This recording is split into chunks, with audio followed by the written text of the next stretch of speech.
Alright folks, this is going to be the introduction to a build thread I'm going to start for my channel. This is a 1979 Toyota Hilux two-wheel drive. Originally had a 20R and a 4-speed.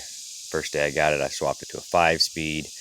And then drove it around for quite a while. Staticked out, slammed out, and then the head gasket blew. So I parked it with the intent on building a nice big motor for it.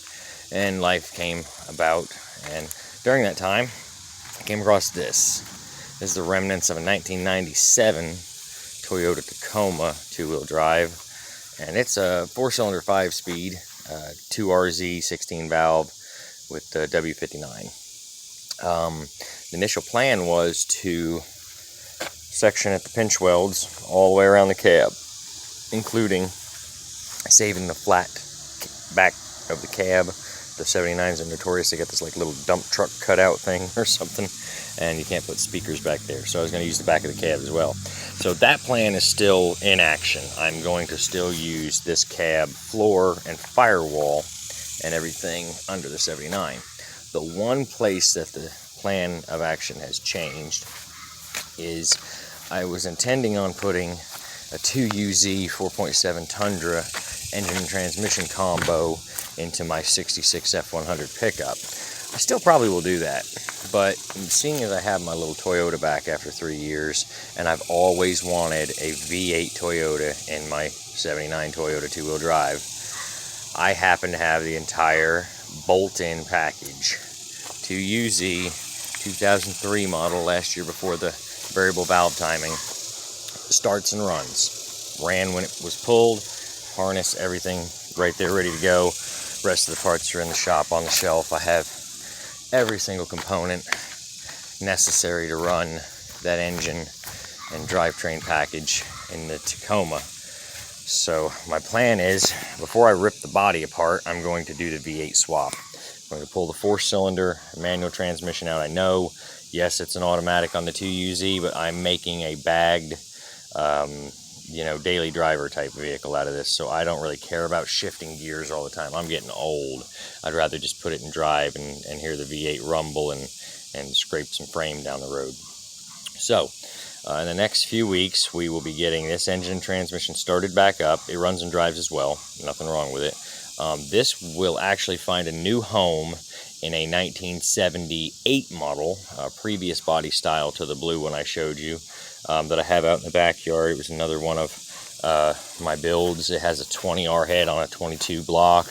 Has a broken valve guide though, so it's really in need of a more daily drivable style of economy engine. So what I'll do is I'll just drag it out and I'll use the 2RZ and 59 to get my 77 back up and going, to where I can have my little pair of Toyotas. I'll have a V8 in this one, and I'll have a 150 horse 4-cylinder in the other one. So not too bad. Oh, scored a beautiful tailgate years ago with the pick and pull. It's been sitting in the back of the truck for a while, so it's gained some patina as well. But I love this color. I'm almost thinking about painting the truck this color when I get done.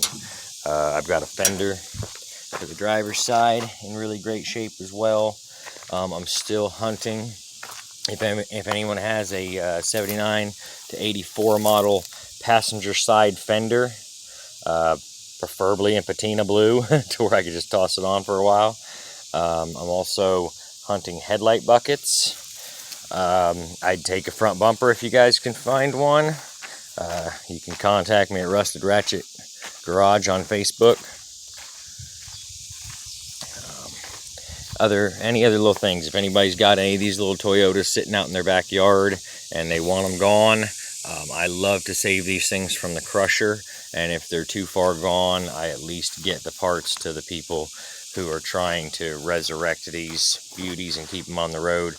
See, this has happened since I parked the vehicle 3 years ago. This thing was a practically rust-free body on the outside, but those little things like that aren't going to matter too much, because I unfortunately am going to be losing the patina on this one due to being in the 2 accidents and both front fenders getting crunched up. And yeah, I think it'll just it'll wind up being a Mako paint job eventually, but I'll rat rod it for a while.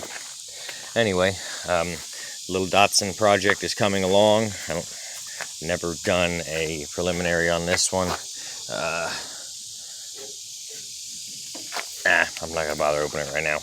It's getting a 300ZX V6 and 5-speed automatic. So it should be done here shortly. We have a Corvair over there, and Corvair over there, and junk everywhere else. So stay tuned if you guys want to see some crazy hot rod shenanigans. Tune in. We're gonna start bringing a lot more videos. We're getting the garage cleaned out. It's a mess. We're getting more storage space to be able to store our project parts. So we're gonna have more shop space to work. A lot of things are happening around here, so stay tuned. You guys are gonna see a lot more coming from me. A lot more posts in the future.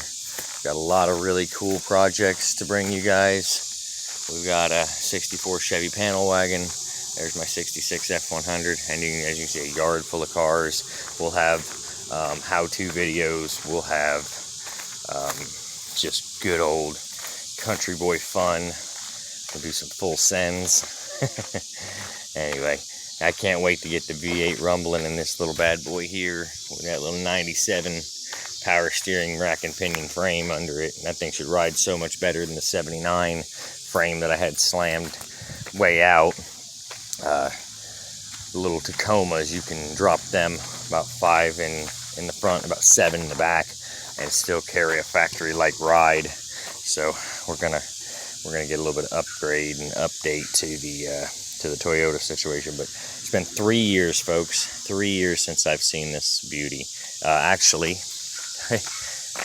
it hasn't been tagged since 2015. So I haven't had this truck on the road in 7 years. Yeah, it's been that long. It's a shame, but this is my dream truck. This is the truck I've always wanted. I always wanted the blue regular cab, short bed, 80 to 82 model.